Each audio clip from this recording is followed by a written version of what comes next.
anyways. All right, Barbara, go ahead. Thank you. Welcome to the Rotary E Club of World Peace. I am so proud to have you here. The Rotary E Club of World Peace. Doesn't that just make you proud to be a member of a group that's working for peace? And so many of you are active peacemakers. We were talking the other day about what really separates us from other E-clubs, and I think it's the actions we take. And I want to just honor a few people tonight as we go through and talk about some of the agenda items. I want to honor Belinda and Terry for being there for people with hearty food and making sure that Rotary E-Club is part of the solution. I want to honor somebody who, I don't know if she wants me to tell you this, she said, well, not only do I honor the food bank, but I also give them a contribution, and that's Sharon Tennyson. Don't tell her I told you. But she says, I give them a check to help them also. So each of us are doing our part to make sure people are well fed. It's very important. You know, I don't like to miss a meal, and I'm sure a lot of people out there don't have the wherewithal to even buy a meal. So it's really important that we have these food banks. In fact, the UNA, we just had a global forum, and all the extra money went to food banks now, not to our budget, but to food banks. So I think it's really an important time. But I have some news. As you know, I am the current president. I'm Barbara Gahn Mueller, and the president-elect is also mine. That's David Wick. Give us a hi, David, so everybody knows handsome David. And he's got a wonderful partner, Irene. Give us a hi, Irene. Well, anyway, David has been doing an incredible job working with Emmanuel. Give us a hi, Emmanuel, so we know who you are. Emmanuel is the very first president we've ever had of our E-Club. And he is also the man who would be behind the scenes is sending out, announcing who our speakers are going to be. Well, David Wick took it upon himself to make our presentations that we're sending out to you to alert you beautiful. And we have pictures and we have words, and Emmanuel and David are quite a team. Now, the good news, we have 2223 coming up. Derek Moore and the nominating committee have worked hard until October 15th when the nominations closed. Well, if you look around today, you're going to see the president who will be a selected person, one outstanding candidate, so we don't have to have a debate. Isn't that wonderful? No debates. We just have this one outstanding candidate. Lisa Broderick. Give us a hi, Lisa, so we all see you. Thank you. Now, hey, Lisa. our wonderful nominating committee and our board of directors said she is just incredible. Why does Lisa want to be our president? Why did she join our Rotary E-Club? Because we are on the forefront of social change. So we take on issues that society sometimes doesn't pay attention to. And so we're so delighted, Lisa. Would you like to say, congratulations, tell us something you're thinking about. Thank you. Thank you, everyone. I am honored, I must say, and surprised. What's so important to me is we at Police to Peace, my organization, we tackled a social issue that no one wanted to admit. No one could admit that there was this issue, that there was this conflict, and it seemed unfixable. And my message is one of hope for change. There's hope for change, if there's nothing else. And so this club represents that, which is why I'm so proud to be a part of it. And my personal work does that. And so many of you are doing exactly that. You are furthering hope for change. And with that action comes change, real sustainable change. So I'm honored. I appreciate you. I'm thrilled to be here. You are such a fun bunch, I have to say. Okay, it's like a party. All those in favor of having Lisa, raise your hand. I'm president of the party. Look at that. Lisa, you are on 23. Not a split vote. Oh my gosh, we don't have to have a runoff. We don't have to count the votes either. It was unanimous. Thank you. Now, Lisa is an amazing woman. Those of you who know that she has been working on a very hard issue right now, and she's not giving up, and that is to bring our peace into the police departments and to help the people who need the help understand these simple steps that can take to make the police department more honored and more respected. Now, you know, this is the week where we are going to have our fireside chat. Rudy, I'm going to let you tell them about that, and then why don't you tell us who's on tonight? Rudy Okay, let Wester. me kind of walk through who's on with us tonight. Hopefully our speaker will get on here tonight. Well, if she doesn't, you can do it. Well, Okay, Rudy, yes, it's Eileen. So I'm on with my phone. It probably just says iPhone and no name and no picture that'll because work. I couldn't get visual, and I've got my computer here. I lost connection to the internet. I will just keep trying to get that back while I'm on the phone. I'm sorry. Yeah, well, stay on. You can talk to us with the phone if you can't get on your computer anyways. That's what I'll do. That'll be perfect. Yeah, stay on your iPhone there with us so we I have sure you. will. And so the chats are coming in. Congratulations, Lisa. So that's all good. So of course we have Belinda on with us, and it was already mentioned that Belinda and Terry just donated some food to the food bank up in Desert Hot Springs. And so as we get in on our way to Thanksgiving here, if everybody would think about making a donation to your local food bank. There's certainly a lot of people in need today because of COVID-19 and the unemployment. The students that aren't in school that normally would get a free lunch don't have meals, and so we need to help them out. And if you'd rather do it monetarily, do that too. Write a check to them and they can get groceries, but do something out there and then mention to them or drop a note to them that you represent Rotary Club of World Peace and you're helping change their lives. So I appreciate that and along those lines. Mark Harbison is on with us. David Churchman's on from up in Oregon. Carol's out in the desert. Irene, great to see you tonight. Lisa just got voted in to be president after David Wick. She's our president nominee of the club. So congratulations, Lisa, on all the hard work that you're doing out there, helping us connect the police with communities and making a positive change in our cities. David, great to see you tonight. And I know Eileen's on here. And David, one of the things that Eileen Popka, who's our speaker tonight, is one of our facilitators for Rotary Leadership Institute, and David went through Rotary Leadership Institute and took a class from Eileen. So it's good. And it was terrific. Catherine, great to see you from down under. You're in summertime and we're getting winter. And so enjoy. Barbara's on over in Santa Barbara, then into the city after. And Warren's on. Warren is actually, his wife is hooked up now with Director Olson from the Peace Corps. Going to be speaking next week on the 17th to their club up there. And so we made that connection with him. So Warren, great to see you. Greg, always good to see you. Derek, great to see you. We haven't seen you in a while. I know you've been traveling around and visiting family and everything. So good to see you. Arnold, I'd like to make a comment about Arnold. We have our district has been supporting a school for the deaf down in Mexicali. And Arnold made a contribution to that school so that they could have a lunchroom, a cafeteria at their school. So Arnold, we thank you for your gift to the school and helping those little kids out. It's great, and we really love your efforts. So thank you for doing that. Anya, good to see you. How you been? Great. Good. Super. Thank you.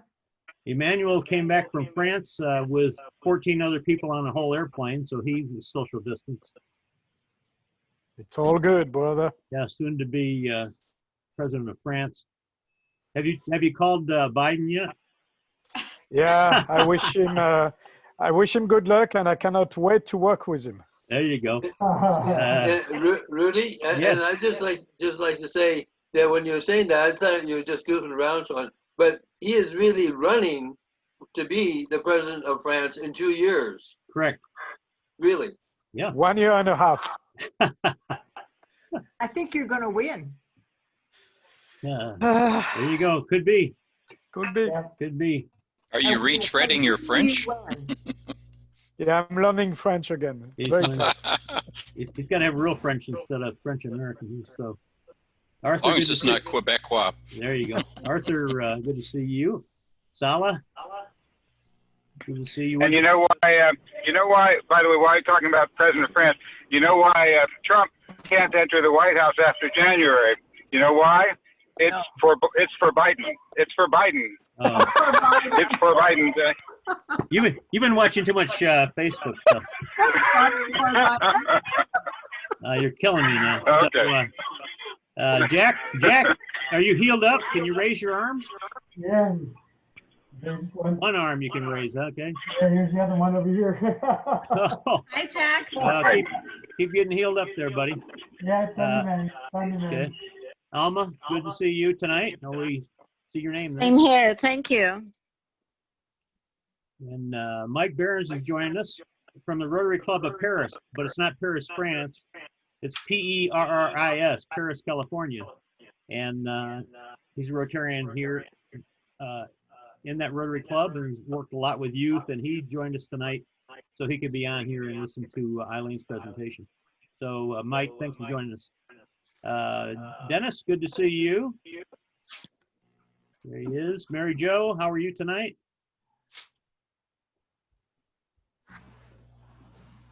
I'm fine. Mary Jo is too. Ready to go. Mary Jo is also here. Let's see here. Bob from Cathedral City, good to see you tonight. Juan Santos, the principal down at this, are you in the high school, Paris High School? Juan? Yes, I'm in Paris High School. I'm also part of the Rotary, the Paris Rotary Club. Okay. Carol, stop sharing your screen, please.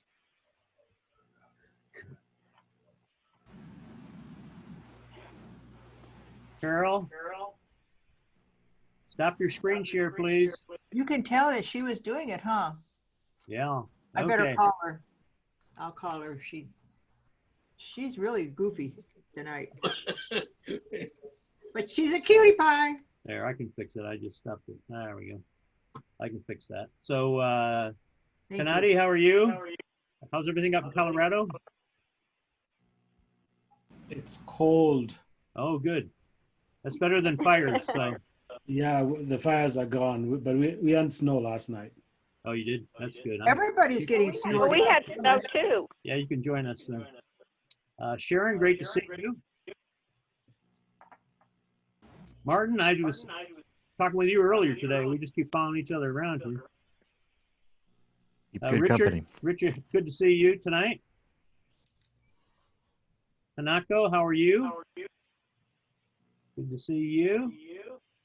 Let's see who else we got on. Connie Montgomery's on, and she just is in the process of moving to Kansas. She actually came on an hour earlier.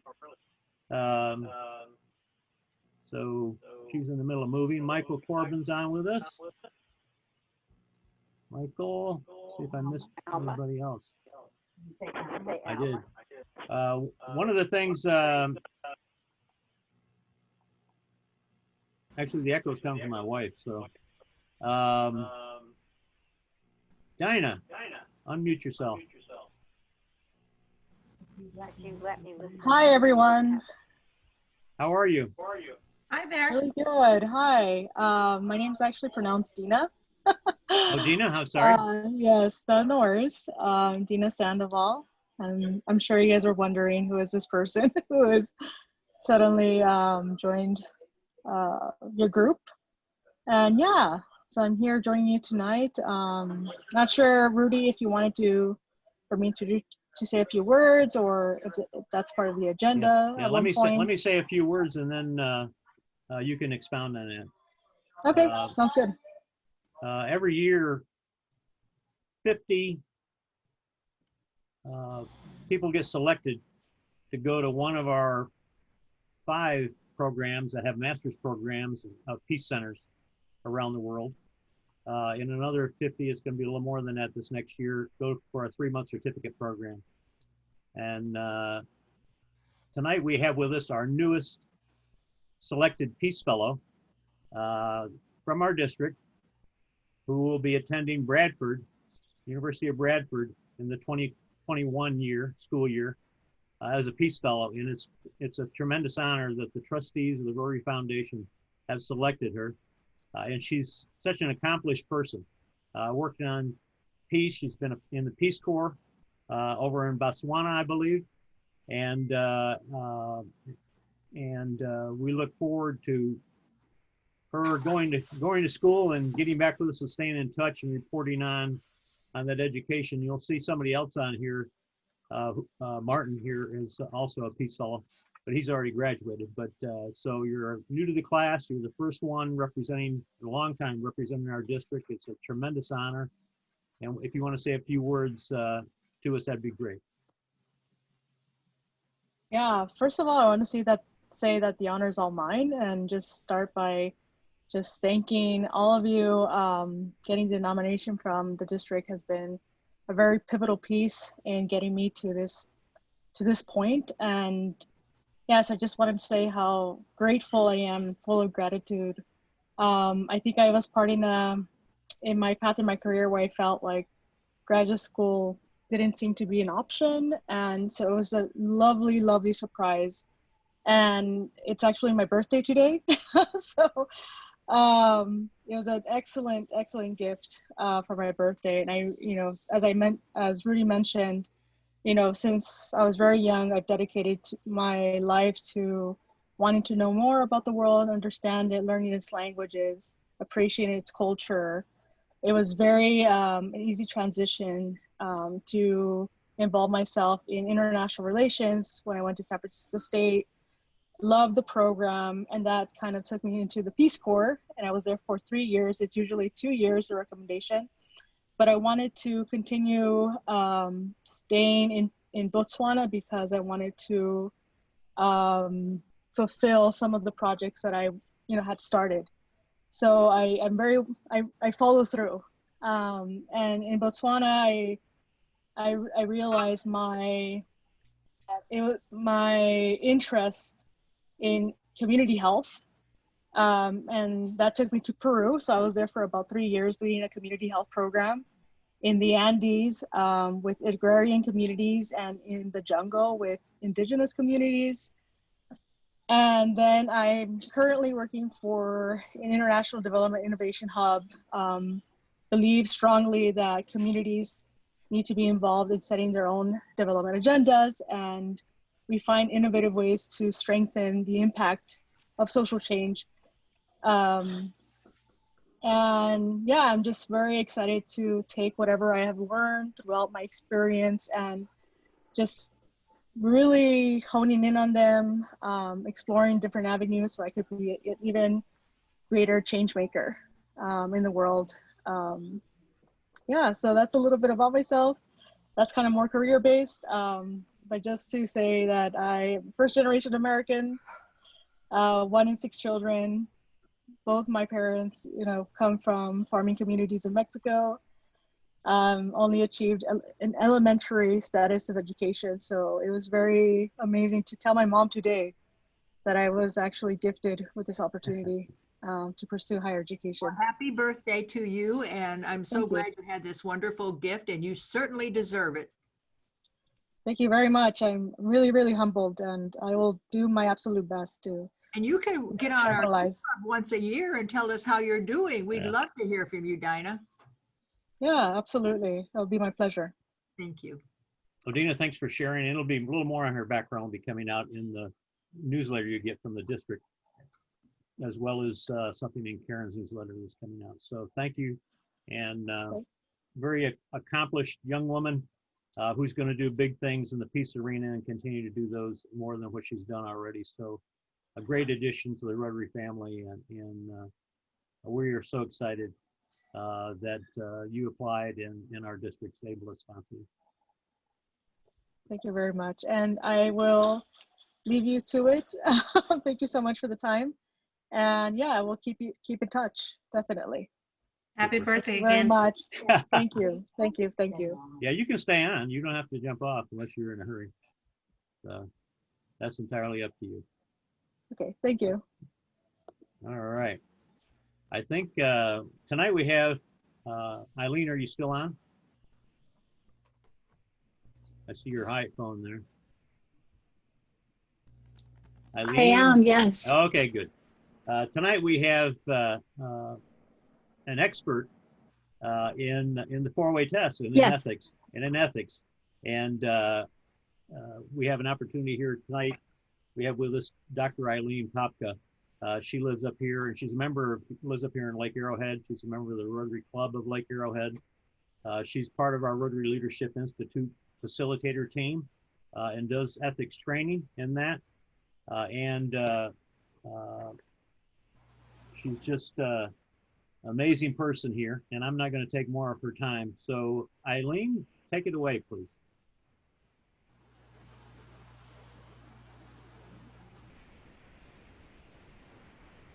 Can you hear us? All right. There you go. I hope this works because I did even lose my phone for a while there during your meeting.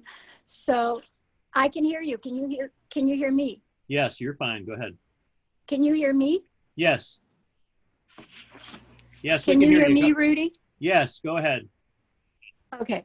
All right. So I did lose contact even. All right. I did lose contact even on my phone for a while. So I hope this works. And I'm still monitoring my computer, trying to see if I get a connection, and then I'll go from there. But I am glad to be on the phone. Everything worked fine earlier. I was talking to Rudy, everything was great. And all of a sudden, nothing's working. But you might have heard of Michael Josephson. He's the founder of Character Counts movement. And back in 2008, the Josephson Institute published results of its survey of almost 30,000 high school students, trying to understand their behaviors and attitudes. Subsequent survey results have been very similar. So let's see how in tune you are with the ethical beliefs and behaviors of today's teens. I'm going to tell you some of the survey questions and ask you to predict the percentage of teens who answered yes. Usually I use props for this so that the whole group can see what everyone else thinks. But our Zoom format makes that difficult. And right now I can't even get on the computer with a picture, or even my phone with a picture.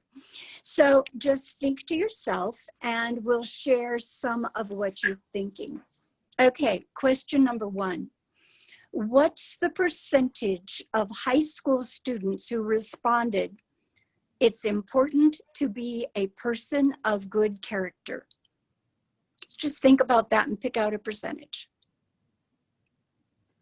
All right, 98% thought it was important to have good character. Question 2.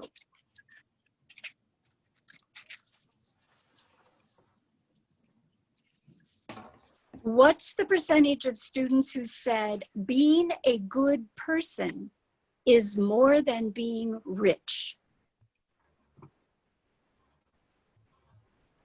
All right, that was 89%, but actually it was 94% of female students and 84% of the male students who thought it was being good was more important than being rich.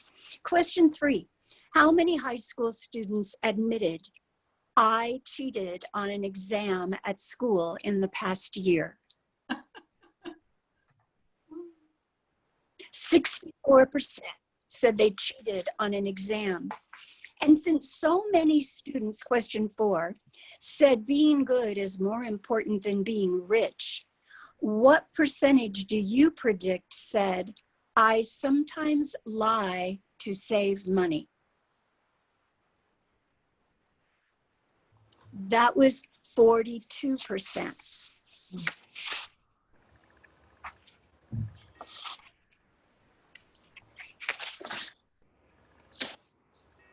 All right, and on to question 5. What percentage of high school students agreed with this statement?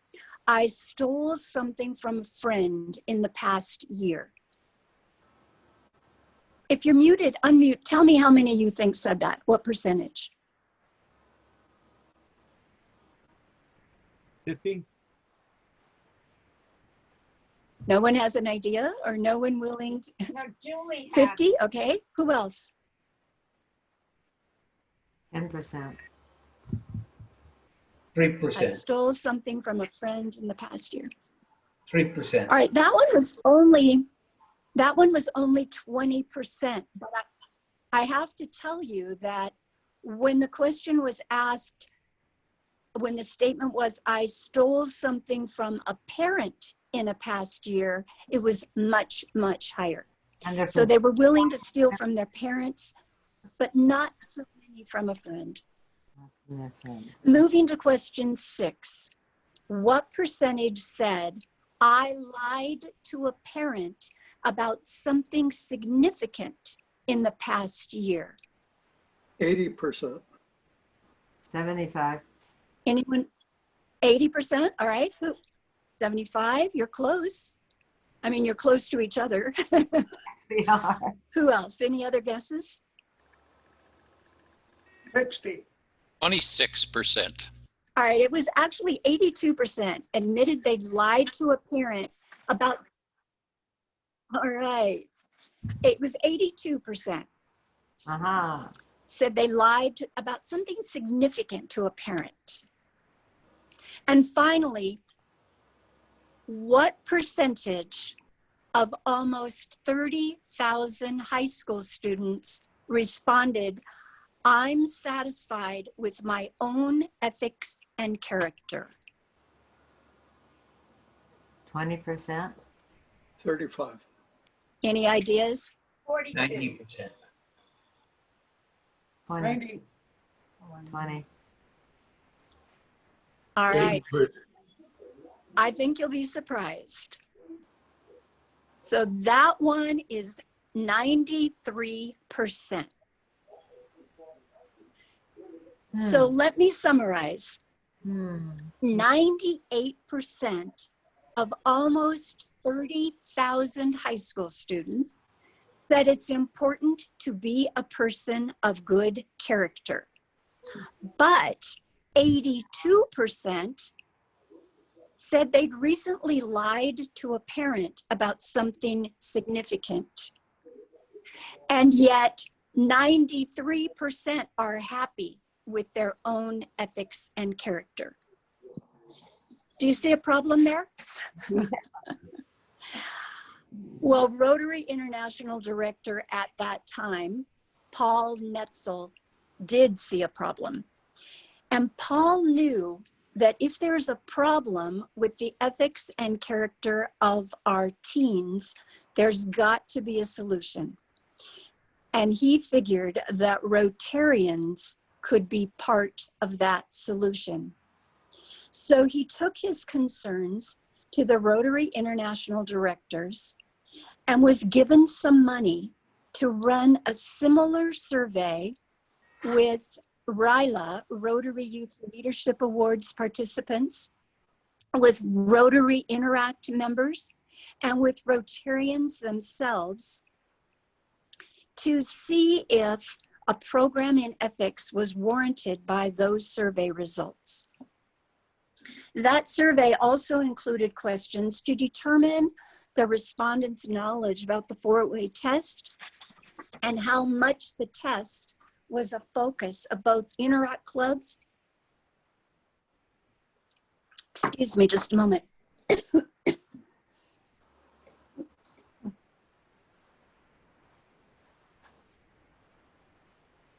You okay? Of both Interact clubs and, yeah, I am. It's a tickle in my throat. I'm not choking or anything. It's just a little tickle in my throat. I've got some water here, so I should be okay. Interact clubs and also Rotary Youth Leadership Awards programs. The survey results showed a definite need to develop a program to originally, quote, bring the 4-way test to youth and Rotarians, a program to highlight the need for and the personal value of behaving ethically.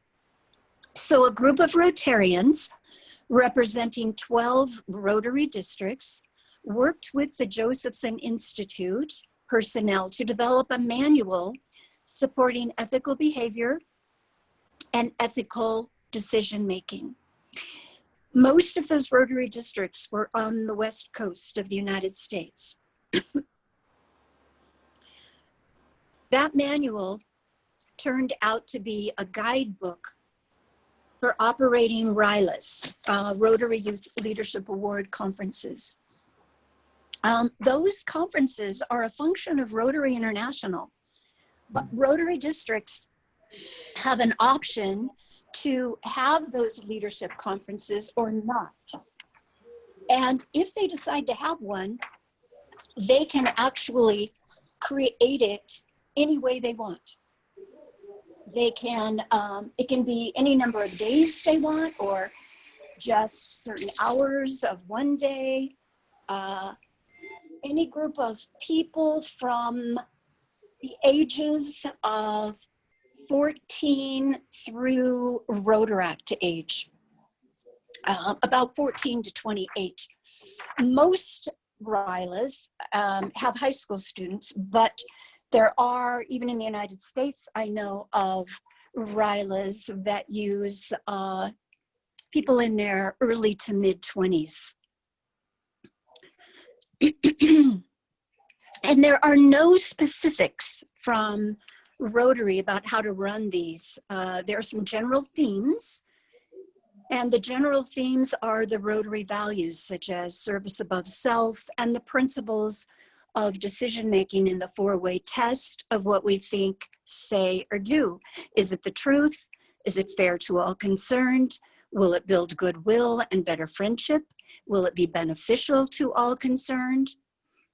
So the manual that Paul and his group created included modules that Rotary districts could use or adapt to create Rotary Youth Leadership Awards experiences, and also use them for Interact clubs and Rotary clubs as well. It was formed, hopefully, so that districts that did not have RILAs would use the manual as an easy way to construct one. But the manual that they created had modules on leadership and character, respect, truth, trustworthiness, fairness, goodwill, friendship, responsibility, citizenship, things like that, all aimed at ethical behavior and making good decisions. There are many, many good strategies to use to make ethical decisions. Rotary encourages the use of the four-way test, those 4 questions to ask ourselves as we consider what to think, say, or do. For those of you not familiar with the test, let me give you a little bit of history. In 1932, Herbert Taylor was a vice president of Jewel Tea Company. He was a Rotarian. He was highly respected in the business world, lived in the Chicago area. It was thought that he would take over Jewel Tea Company in the near future. But he was approached by Club Aluminum, a company that sold pots and pans, mainly door to door. And that company was on the verge of declaring bankruptcy. They had $600 left from a loan. That was all the capital they had, and no known way of paying back their loan. Well, Taylor accepted the challenge, and he saw right away what the biggest problems were, besides the dwindling capital and a loan to repay. He saw that there was low morale throughout the company. People didn't know when they came to work one day if they would have a job the next day or if they would be sent home. Employees needed a boost of morale. Oftentimes, the door-to-door salesmen were lying about their products, trying to sell these pots and pans to people in the early days of the Depression who were using any money they had to put food on the table and keep a roof over their heads. They were not about to buy a new pot or pan. So Herbert Taylor responded by trying to boost morale by ensuring that employees in the company would act ethically, would act in a way that they knew was right rather than wrong.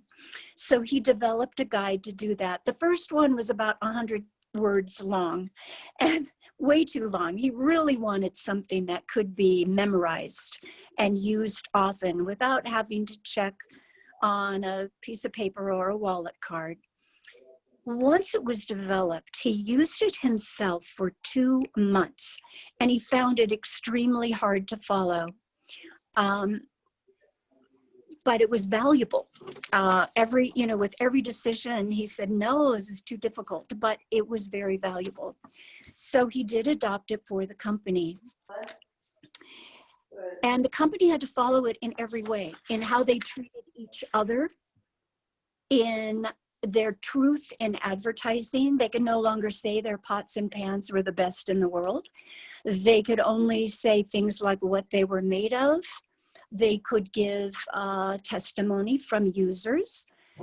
That's what their door-to-door salesmen could do as well. So in their dealings with each other, with customers, even dealings with competitive companies, they had to tell the truth. They had to operate with keeping in mind what would build goodwill and better friendships and what was beneficial to everyone involved in those interactions. Later, well, to the day he died, Taylor believed that using the four-way test is what restored club aluminum. And especially in businesses during the Depression, that turnaround happened very, very quickly. Taylor served as Rotary International president in the early 1940s, and that was when the test was adopted for use by Rotary International. What's interesting too is that it has never been changed. It's never been added to, subtracted from, or changed in any way. And many of the things that Rotary International has have been changed. We'll talk about the code of conduct in a little while. Paul Netzel, getting back to what we started with, knew that as Rotarians, we have the privilege, and also really it's an ethical burden, to be examples of good ethical behavior and letting the four-way test guide our actions and decisions. That burden to live ethically is important as we go about our daily lives in work, the groups we belong to, and our personal lives. In fact, Herbert Taylor said that you can't possibly use it in your business life, which is why it was developed, without also using it in your personal life.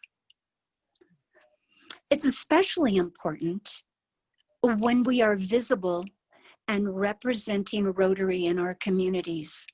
It's a little different in your digital community of your e-club. You have the opportunity of a wider reach, but you're not as visible in a club way in a local physical community. Well,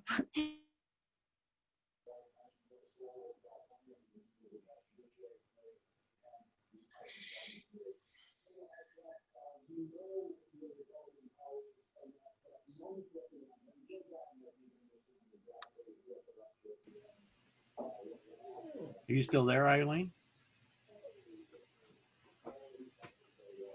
Eileen? Eileen?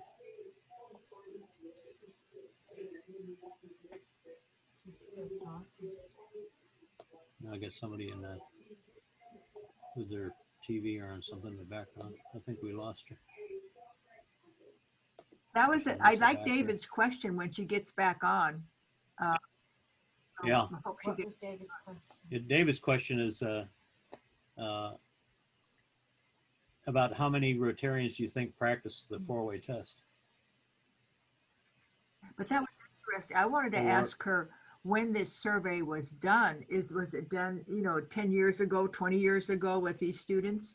How long ago was that? So let's hope she gets back on. I'm sure it was at least 10 years Ask ago. Dennis. Maybe He's the longer than that. four-way test master. He is. But the students. That's right. We could ask Dennis David's question. Well, yeah, I think just, waiting until she comes on. There you are. Okay, We can I'm hear you back. now. All right, Okay. I'm sorry. So we have a the question. phone We have a just question for you. lost me. Sure. Okay, we have a question for you. David Wick wanted to know what you think. How many Rotarians follow the four-way test?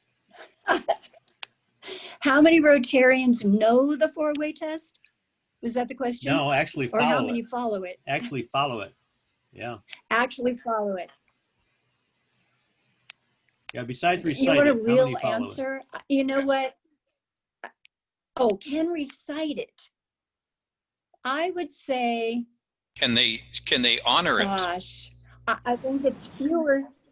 Yeah, that's the big question. But how many can say it from memory?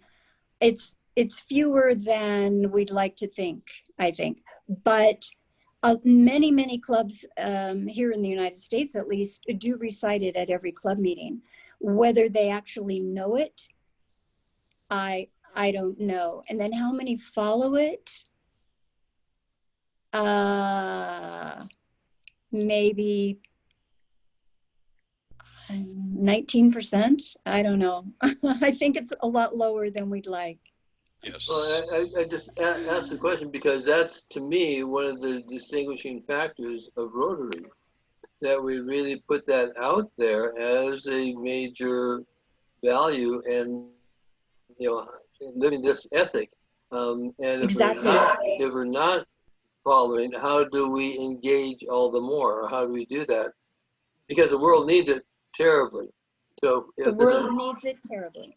Yeah. So how to increase or enhance that? I mean, human beings are human beings, but if we really say we can do this in a new way, really have these higher values, let's find ways to do that, to really live that exceptional approach.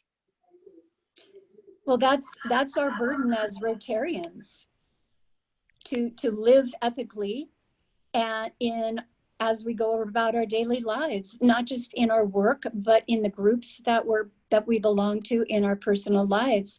And that's exactly what got Paul Netzel started on that project, to start with the youth and make sure that we were sending that message and teaching the four-way test to our youth.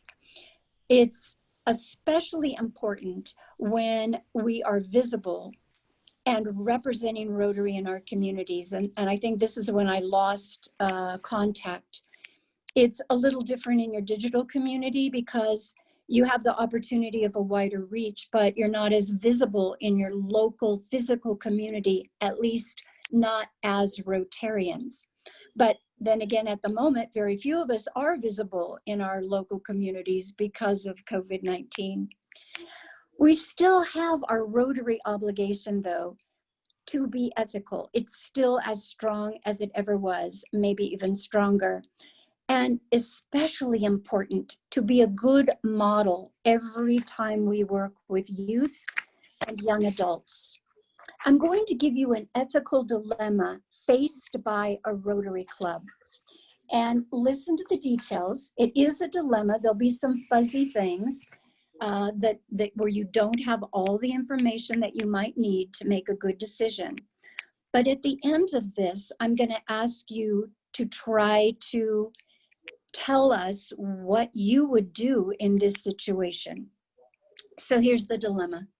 Each year, your Rotary Club gives scholarships to deserving graduating seniors in your community. For most of the scholarships, students have to prove to you that they've enrolled in college or some kind of post-high school training. The money can be used for school fees, living expenses, gasoline, a computer, whatever the student needs. Now, once in a while, students don't start college or another program right after high school. So your procedure is to keep in contact with them and hold the funds for 2 years, waiting for the young adult to let you know that he or she is enrolled. Now, a year has passed, and Cassandra, one of your scholarship recipients, still hasn't contacted you with proof of college enrollment. You tried to call her, but the numbers on her scholarship application are no longer in service. Mail to her address was returned. The high school has no current contact information for her, and you heard that she had moved out of the area. Near the end of the 2-year holding period, she's evidently returned to town because you read in the crime log of your local newspaper that she was arrested for possession of some heroin and for disturbing the peace.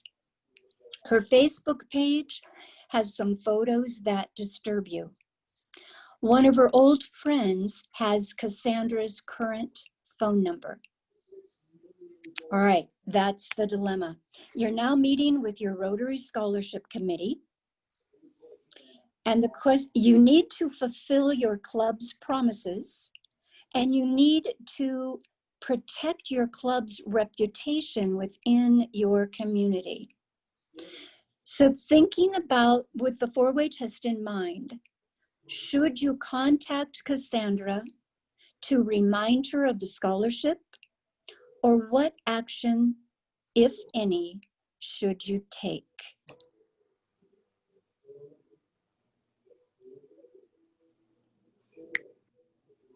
All right, so just think about that, and when you have an idea, let's take a minute of silence, and then I'll ask you to share what you think should be done.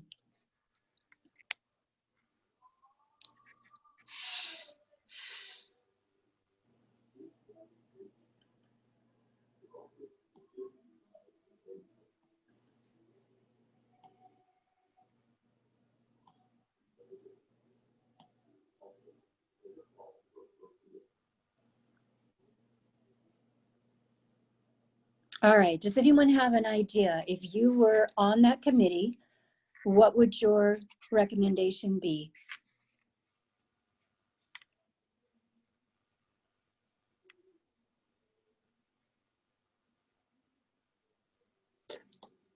You know, when you give a scholarship, the recipient has a responsibility. And to me, she has to come to you. And that's also the policy of this Rotary Club as well. They have to prove to you that they're enrolled in a college or post-high school training. So you're going to her, to me, it seems like, you're trying to rescue her.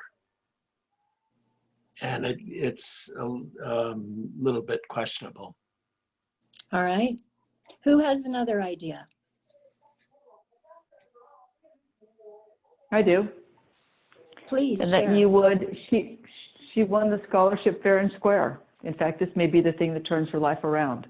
If the rules are the rules and she won it, I would do everything I could to reach out to her. And if she didn't respond at the end of 2 years, then by the rules, fair and square, she is not awarded the scholarship, and she's not in school.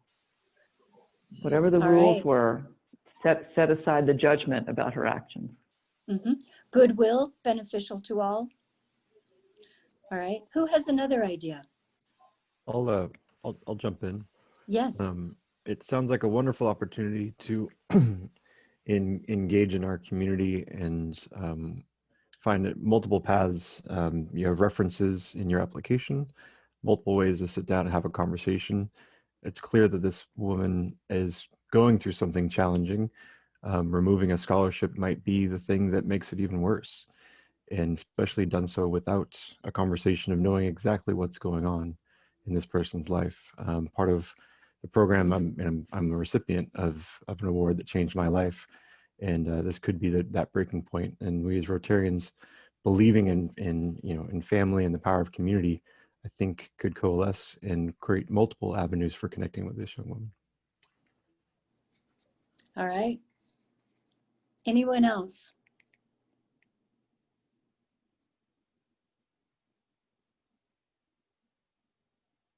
Are we assuming that she was given the money No, 2 years she's not. ago? No. The scholarship recipients are not given the money until they prove that they are enrolled in college or some other kind of post-high school training program. In that instance, I think you would reach out to that person and offer a helping hand, not even bringing up the scholarship, but positioning her where she is today and what you can do. All right. She didn't walk away with the money. No. She doesn't have the Okay. money. So she's probably had a rough, I mean, if she got picked up for drugs and things like that, obviously she's had a rough road. So reaching out and touching somebody, maybe nobody is. Maybe that's time Rotary can really be hands-on. Thank you. Anyone else?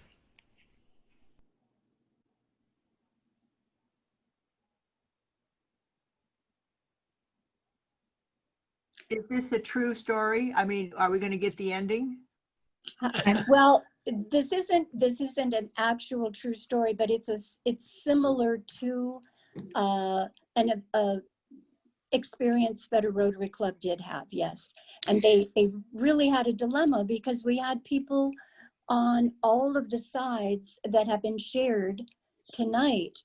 There were people very much concerned for the welfare of this young lady and wanted to help her in some way, even if she wasn't enrolled. It's the end of the 2-year period, but even if she wasn't enrolled in a college or other program, she was a deserving recipient of a scholarship almost 2 years before.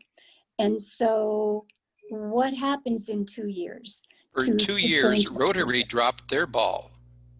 Well, they tried to contact her after a year. Well, I mean, you can pursue that. I mean, it's, you know, if she's back in the neighborhood, you can network with somebody and find out before you confront this young woman what the circumstances are. So you don't go in and be a judgmental person, but find out, you know, that's the time that you need to reach out.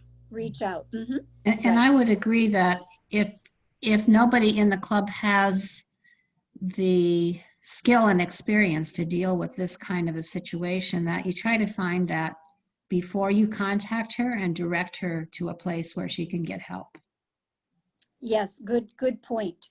There were also people, though, in this club that were afraid that their reputation in the community would be tarnished because it would get around that they were actually helping someone, a convicted criminal.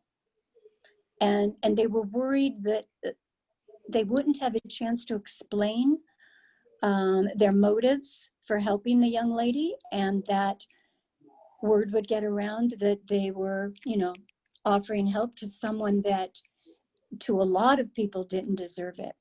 So that was their dilemma, you know, what to do with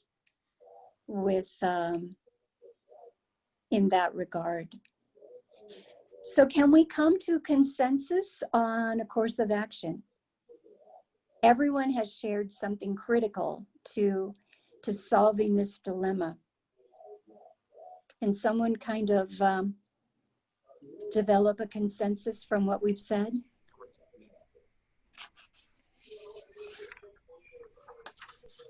It seems like you would reach out, contact her, and perhaps set up a meeting with several of your club members or your club board with her and discuss her situation and, you know, what her thoughts are and where does she want to go in the future, and go from there. All right, a good first course of action to the rest of you? I think she really might be a little embarrassed if we brought more than one person. I'm just making this up. And I was thinking that sometimes just to reach out to somebody and just be there and let her begin the conversation and let her talk. And then when you feel it's safe, then I do exactly what Rudy said, then go forth. But now let's suppose that she really wants to go to college, that she really wants to clean up her act. Once she gets in college, does the money come to her immediately then, or is there 2 years over? No, no, no. If she got into that program, the policy for the scholarships in that club was to go ahead and give that money. Usually the money goes directly to the scholarship, to the college or to the program that she's enrolled in, that she would be enrolled in. And then she could take it out as needed. So she doesn't get a carte blanche check, but she takes it out as needed. Well, I think this is a wonderful opportunity for Rotary to grow up. Let's be the people everybody else needs, Let's not be running around saying, oh, no, she's horrible. We're not doing anything. No, this is an example of goodwill. It definitely is fair. We're giving this woman a chance. It builds friendship. It's beneficial. And it's the truth. We have a scholarship here. It matches all 4 of the tests. Right. And just to let you know, that is what this Rotary Club did. And they found some people within their club that wanted to act as mentors for this young lady. And a part of that, there was someone there just if she needed to reach out to someone and share whatever she was feeling at the time with no judgment, there was someone that she could go to for that. If she needed help reaching a different kind of goal, there was someone for her to contact for that. What a lucky girl. Yeah, a lucky girl. And she was a lucky girl because she got right back on track and was grateful. Nobody does. I think we all know number one, is it the truth? And that's self-debatable. Whose truth is it? But in a way, you just make up that decision and you say, is it the truth? But what comes in is it fair? These words are really powerful words. Right. And survived the test of time, haven't they? Right. That's right. Well, the four-way test. I still have something more to say about this. I'm a retired school counselor, so it's right up my alley. Pardon me? Me too. It's you talking, Bob. Yes, I don't even belong to this club. I don't know why I'm talking, but anyway, it's very interesting to me because I've worked with a lot of kids. I started working in public schools in 1969 and I retired in 2007. And I retired from Coachella Valley Unified. And sometimes going too far in what seems like a rescue thing can turn against the process. But what you do, I think also, is always make sure the student who is having trouble knows that you're there for them. You're always available. But that person has to make a choice on their own. You can't make it for them. That's what I'm trying to say. Right. Yes. Yes. And so it's nuanced. Yes, you're right. I agree with you. I also was a school counselor. Maybe we have the same, maybe that's why we have the same perspective. I know we're running late. Thank you for all of the good comments, even though it does take time. So I'll quickly come to a close here. I encourage all of you to use the four-way test as we make our decisions, and especially to share it with youth, especially teens. I know I have to tell you, though, that I used it with my own kids. They're adults now. And they would sometimes resort to the eye rolling when I suggested once again that they use it to solve a dilemma that they wanted me to solve. We have no way of knowing the particular moral dilemmas that adolescents and young adults will face in their lives. We can't give them the answers for every situation.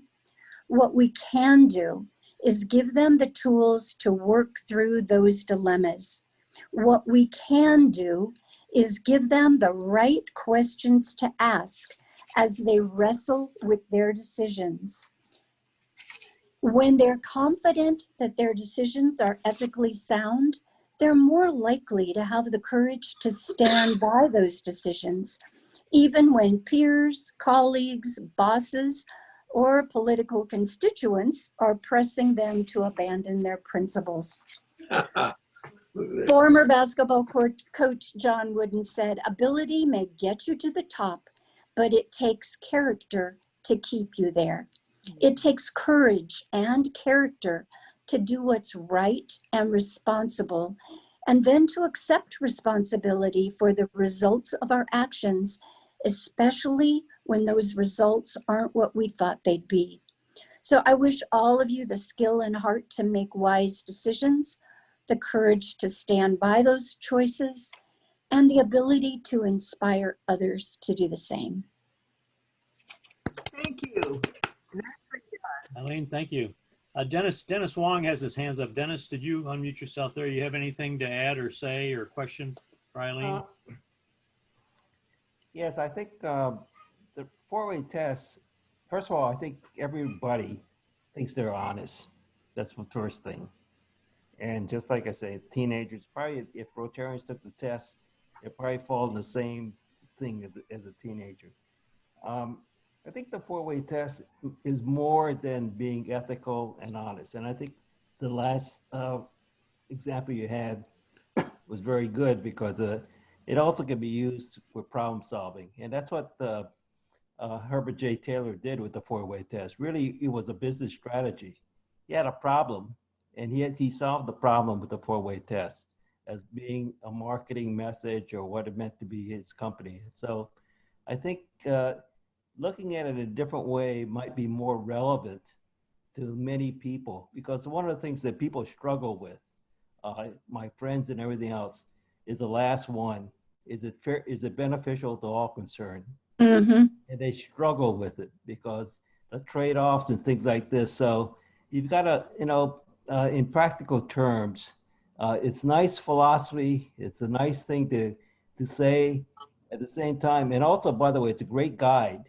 But at the same time, you have to bring it down to something that's practical, and how you're going to wrestle with certain things. And what is the truth? Is it the truth? Is a killer, because it needs a lot of things to different people. And from my experience, I flip the four-way test. I keep that last and not first, because if you use that as the first question, you'll be there for ages, because nobody will have a difficult time agreeing on what the truth is, especially. Dennis, you and I have discussed the positioning of those 4 items many times. Yeah, and I start out. In fact, I start out as the first: is it beneficial to all concerned? Because if we have common goals, common outcomes that we all want to reach, I think it's a lot easier to have shared desired outcomes. So that's what I think. I flip it and use it as a problem-solving device. It's a great idea, Dennis. Thank you. Yeah, thank you. Yep. Hey, Eileen, does Marquette has this question. Is there a copy somewhere of what Paul Netzel wrote up to use in RILA? And yes, and it's a book, actually. I mean, it's a book. I have a copy, and he created what the shorthand name is the Ethics Initiative. And about a year ago, the board of the Ethics Initiative, I was secretary of the board, voted to turn those materials over to the Reg for Peace. And so far, they have those materials, and they have not done really anything with them yet. I guess planning takes a while. Planning stage is probably the longest stage. Well, we have two board members here in the club on the on the RAG, so they probably will ask that question at the next meeting. They probably will, and I hope they do. I hope they do. I know that Wynn checked into that recently and found out that they still weren't really doing anything with that. But if anyone wants more detailed information on that, I am happy to give them that, and so they can just email me at awpopka@aol.com. And I'd be happy to get more information to them on that, because we can give that out. There was a real problem after, in 2008, someone wrote a message at the bottom there about how Malwarebytes has now blocked Michael Josephson's communications. In 2008, he was very well respected.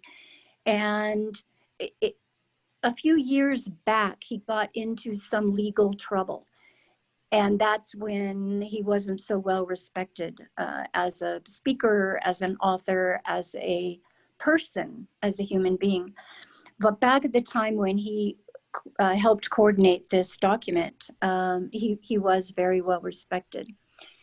But after this was created at Rotary expense, well, not Rotary International expense, they gave some seed money to it, but Rotary clubs had also donated, and Rotary districts had donated money for this. And he kept the copyright. When it was all agreed to, it was actually zones 25 and 26, which were 23 and 24 at that time, would have the copyright. But when it was done, he said there was too much of his own material in it, and he kept the copyright. Now, though, we can share that openly. So I'm happy to do that with anyone who contacts me. One last thing, Rudy, on the Rotarian National Group for Peace website, they have a brochure that I wrote 3 years ago, the four-way test. So if anybody interested in what I wrote about tell us where to go again to get that? Where do we have to find that?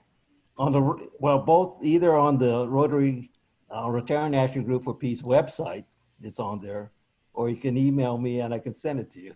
Okay, I'm going to email you. Thanks, Dennis. Or I can send it to you and you can post it on our website. Oh, that'd be great. Why don't you send it to me, Dennis, and I'll put it up on our club website. Yeah. Because I haven't seen that.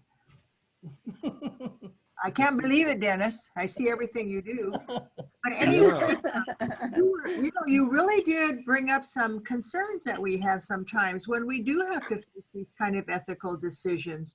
And so your questions today and your surveys were just well received by our club. And I want to thank you for bringing them to us. I'm sorry we couldn't see you. We would have enjoyed seeing you. But just know nobody got off. We're all listening. And bless you for doing the work you're doing. And thank you so much. Ethics are, you don't have examples at the top of the mountain sometimes. And so we have to bring our own ethics into play. Derek? I'd just like to ask people if they spot somebody on here tonight that they have not had any contact with, and they do not have the email of those particular people, check with Rudy and have them send out. So I just noticed Bob lives here in Cathedral City. I've never met him. Mike is another person that I've never met. And I take a look at different people on here. So try not to be a stranger during the week with your fellow members, because it's really tough as we don't get a face-to-face, and some people don't join us for that first half hour before the meeting starts to get a little somebody called it holy hubbub, but again, you get to know the person as a person. So Derek, it is a perfect fireside chat. Perfect segue to our fireside chat this Thursday. Oh, good. Yeah, Thursday. Yeah, and if Tony's on the call, I want to introduce Tony. Is Tony on the call? She's a member of our local Rotary Club in La Mission, and I think she's joining us as a guest and came on our wonderful Rotary trip. You see her. If not, anyway, I wanted to introduce her if she's there. No, Carol's a neighbor of mine, so I could go down and have a cup of coffee with her too. No, she's not here, Arthur. But yeah, join us Thursday night, 6 o'clock. Same link here for a good chat, learning more about each other and some more about Rotary. So 6 o'clock. Try to make an effort to join us. You won't believe how much we'd learn about each other, because we have a whole hour not to carry about agendas, but just to hear each other. Sharon did a wonderful presentation. Again, Rudy, I will try again. Okay. Get Karen this stuff. Did anybody see the young chanteuse that Irene has on her face tonight? And that's one of the drawings by one of her art students. So acknowledging that. Well, thank you, Derek. Yeah. And now I thought it was here's you in my younger second. years. That was her younger look there. That's right. There she is again. There Yeah. you go. And next week, Sharon Tennyson is going to be speaking to us Yay. on Part 2 on Russia. This is part 2, and particularly after the elections here, and our relations and how we move forward, and her thoughts about that, and all her many years of work between the two countries. So we look forward to having Sharon here with us next week to move to the next level on her sharing information with us. Thank you. All right, everyone. God bless you. Stay safe and don't get any diseases. Bless you all. Bye-bye. See you on Thursday. All right, I'll get you that stuff tomorrow. Okay, great. Promise. All right, Rudy. Good job. Good night. Good night. Take care, everybody.